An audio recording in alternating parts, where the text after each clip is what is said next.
everyone. ഇന്ന് നമ്മൾ ഇലക്ട്രോസ്റ്റാറ്റിക്സിലെ പ്രധാനപ്പെട്ട ഒരു ഭാഗമായ കപ്പാസിറ്റൻസിലെ ഒരു പുതിയ ക്വസ്റ്റ്യനുമായിട്ടാണ് വന്നിരിക്കുന്നത്.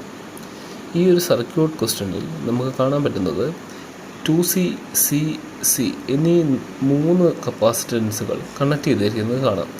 അതിൽ അവർ പാരലലാണോ സീരീസ് ആണോ എന്ന് നമുക്ക് വ്യക്തമായിട്ട് കണ്ട് തിരിച്ചറിയാൻ പെട്ടെന്ന് സാധിച്ചെന്ന് വരില്ല. അതെങ്ങനെ മനസ്സിലാക്കാമെന്നാണ് നമ്മളിവിടെ ഡിസ്കസ് ചെയ്യാൻ പോകുന്നത്. ആദ്യം തന്നെ എയും പിന്നെ ബിയും. ഇത് മാത്രമല്ല, സർക്യൂട്ടിൽ പല സ്ഥലത്തായിട്ട് വേറെയും ജംഗ്ഷനുകൾ ഉണ്ടാകുന്നുണ്ട്.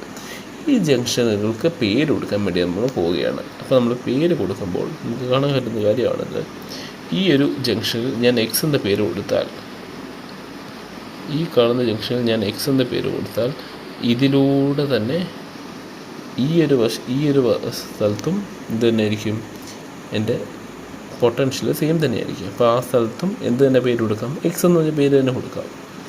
ഇനി ഇവിടെ പ്രത്യേകം വൈ എന്ന പേര് കൊടുത്തില്ലെങ്കിലും കുഴപ്പമൊന്നുമില്ല, ഇവിടെ ബി തന്നെയാണ്.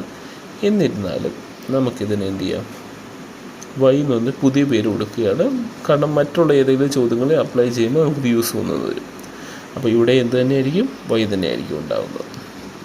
ഓക്കെ, അപ്പോൾ നമുക്കെന്ത് കിട്ടി, ഈ ഓരോ ജംഗ്ഷനുകളിലും പുതിയ പേര് കൊടുക്കാൻ പറ്റി. അത് നമുക്ക് വളരെ ഇമ്പോർട്ടൻ്റ് ആണ്.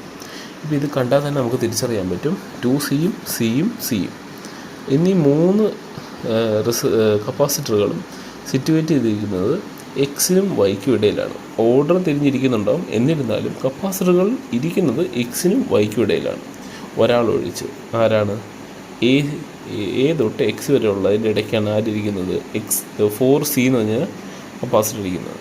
അയാളൊഴിച്ച് ബാക്കി എല്ലാവരും പാരലലായിട്ടായിരിക്കുന്നത്. അപ്പോൾ നമുക്ക് എന്ത് ചെയ്യാം, അതിൻ്റെ കാൽക്കുലേഷനിലേക്ക് പോകാം.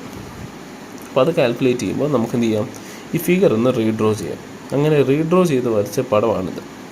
ഓക്കെ, ഇത് നമുക്ക് കാണാം, 2C ഉണ്ട്, C ഉണ്ട്. ഇവർ 3 പേരും പാരലലാണ്. പാരലലായ കപ്പാസിറ്ററുകളുടെ ഇഫക്റ്റീവ് കണ്ടുപിടിക്കാൻ ജസ്റ്റ് ആഡ് ചെയ്താൽ മതി. ഇപ്പോൾ 2C + C will give you 4C. അങ്ങനെയാണ് 4C കിട്ടിയത്. ഈ 4C ഓൾറെഡി ഉണ്ടായിരുന്ന 4C ആണ്. ഇനി ഈ 4Cയും സീരീസ് ആയിട്ടാണ് ഇരിക്കുന്നത്. സീരീസ് ആയിട്ടാണ് ഐഡൻറ്റിക്കൽ കപ്പാസിറ്റർ ഇരിക്കുന്നതെങ്കിൽ അതിൻ്റെ പകുതി എടുത്താൽ മതി എന്ന് നമുക്കറിയാം. ഇനി അതറിയാത്തവർക്ക് നമുക്ക് എന്ത് ചെയ്യാൻ പറ്റും, C = C1 C2/C1 + C2 ഒക്കെ ട്രൈ ചെയ്ത് നോക്കാം. എന്നിരുന്നാലും ട്രൈ ചെയ്ത് കഴിഞ്ഞാൽ അവസാനം കിട്ടാൻ പോകുന്നത് 2C എന്നൊരു വാല്യൂ ആയിരിക്കും. ഓക്കെ, എല്ലാവർക്കും ഈ ഒരു ക്വസ്റ്റിൻ്റെ എക്സ്പ്ലനേഷൻ മനസ്സിലായെന്ന് വിചാരിക്കുന്നു. കൂടുതൽ വീഡിയോസിനായി സബ്സ്ക്രൈബ് ചെയ്യുക.